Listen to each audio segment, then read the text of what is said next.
My name is Alec Horanzy, Horanzy, T4, U.S. Army. July 1941. We had an idea that the Japanese were spreading their troops and ships all over the Pacific, and we've been alerted a few times for probably an attack or whenever it's going to happen.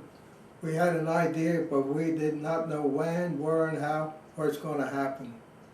But anyway, as time went on, we were on alert.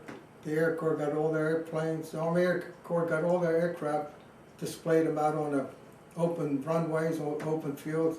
That was in case of saboteurs, they could not go into the hangars, so they displayed everything out in the fields.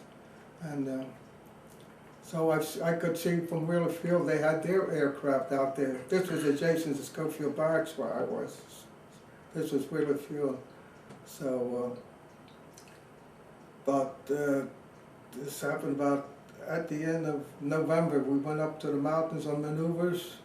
Our company did. We spent 2 weeks on maneuvers up in the hills. Then we come back day before Pearl Harbor, which was December the 6th. We didn't get to bed till about, I think, 2 o'clock, because we had to do all unpacking, get our stuff, get all our equipment together, and get it all put aside, get it in order. So we got to bed about 2 o'clock. I never got up for breakfast because I figured I'll sleep over. And all of a sudden, we heard these aircraft coming over, and they started machine gunning the area with machine gun fire. And to us, when they came over, we was able to see them. The Japanese planes were flying very low with the red insignia on the fuselage. We could see them very distinctly. Could see the pilots. They were just above the rooftops. And to our surprise, it was not our surprise, but we had an idea they were the Japanese. So people say it was a surprise attack, but as far as I remember, most of the soldiers and probably the rest of the military knew it was going to happen, but just like I said before, they didn't know when it was going to happen. But we had an idea, and to us it was no surprise. So this is what happened. So what happened then, we had our assignment. I wound up in an ammunition warehouse full with explosive devices and ammunition. This was the first wave. The first wave was about 183 aircraft. When they came over, shattering the barracks with machine gun fire, we did not have no equipment. Everything was locked up. We couldn't get our equipment because we were not in charge of the arms that was locked up. It was the upper echelon. They were responsible for all that. But it wasn't only the Army couldn't get their equipment. The Army, Navy, and Marines, they were in the same situation.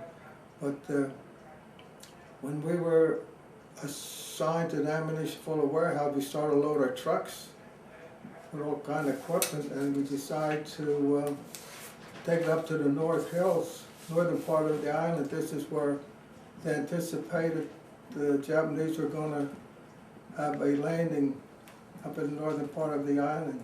But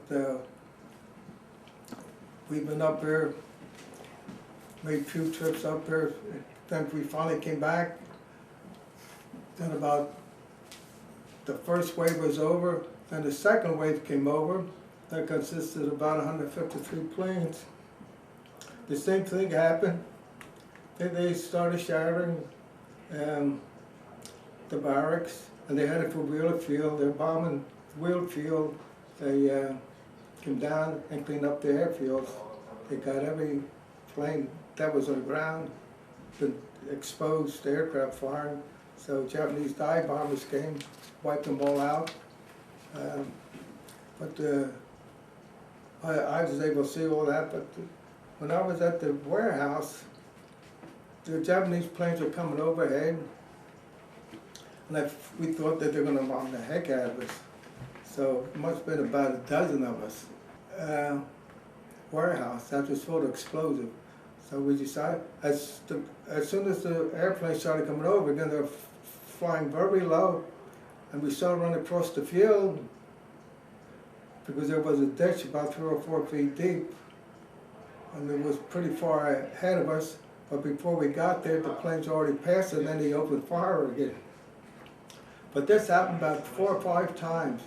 Every time the wave came over, they came in maybe 10, 15, 20 airplanes at a time. And every time we heard them coming, we left.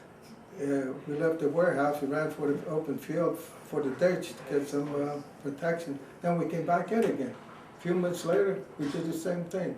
But if they would have found that place, you know, we would not be here talking to you right now.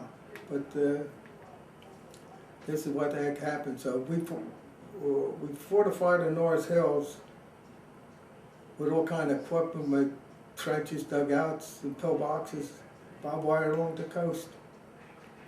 But I made another trip up, and then we had our rifles and was able to shoot at some planes. So at the very end, the last wave, we did open fire on some of the planes. And then we did see a plane come down. It landed right outside of Schofield Barracks in the town of Iowa. Okay, so what happened? I seen that plane come down, and so I was in the truck with the supplies. I went through this town of Iowa, and I seen this plane that was laying there. Just plane crashed it, or it was shot down. I don't know how it was. Whether we shot it down, or it just happened to land there, or it just cracked up. But when I got there, the pilot was already gone.